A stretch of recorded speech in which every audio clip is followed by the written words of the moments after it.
Las mentiras de los funcionarios públicos se hacen costumbre. La presidenta inventa reuniones internacionales, mientras la hija de un dirigente sindical construye una carrera política utilizando la muerte de su padre. A ello habría que sumar un estado de emergencia que, según sus promotores, es exitoso. Pero lo único cierto es que la recesión económica también ha afectado a la recaudación de impuestos. Esto pasa en el Perú hoy lunes 6 de noviembre de 2023. Soy Carlos Esquivel y les doy la bienvenida al episodio 44 del podcast de Fundación Libertad. Estas son nuestras noticias. Dina Boluarte no se reunió con Joe Biden. El sábado 4 de noviembre, la presidenta Dina Boluarte llegó al Perú luego de su gira a Estados Unidos, donde supuestamente tendría una reunión bilateral con el presidente Joe Biden. Sin embargo, dicho encuentro nunca se llevó a cabo porque, según informó la prensa, el presidente Biden no tenía agendada una reunión formal con la mandataria peruana.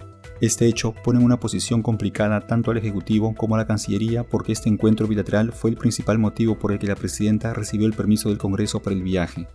Más aún si la mandataria ya había tenido serios cuestionamientos por sus viajes anteriores a Europa y el Vaticano que, según entendidos, no trajeron beneficio alguno al Perú. Algunos parlamentarios ya expresaron su descontento por lo que consideran una burla, y al parecer será muy difícil que la presidenta Boluarte consiga otra autorización. Poder Judicial determina que Pedro Wilca fue asesinado por Sendero Luminoso. Días atrás, el Poder Judicial absolvió a Vladimiro Montesinos y al Grupo Colina del asesinato del dirigente sindical Pedro Wilca en 1992.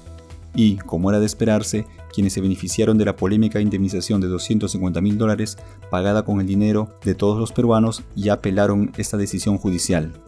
Más de 30 años después, este caso vuelve a colocar en el ojo de la tormenta a algunas organizaciones internacionales, que sin mayor investigación establecieron que el Estado peruano había asesinado a Wilca.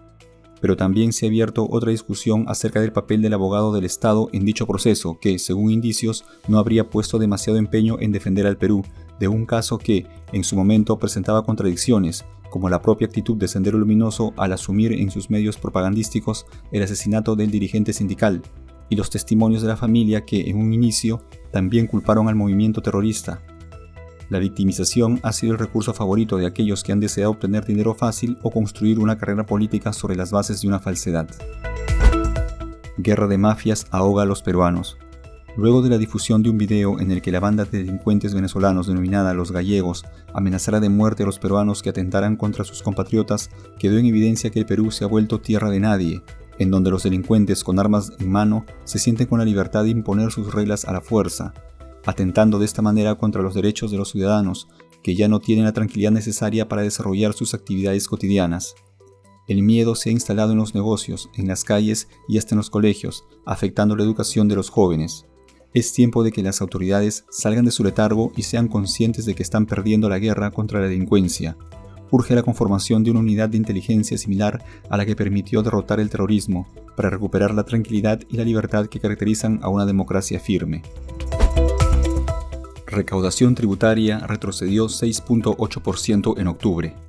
La SUNAT informó que en octubre la recaudación tributaria ascendió a 11.967 millones de soles, lo que representa un retroceso de 6.8% respecto a similar mes del año pasado.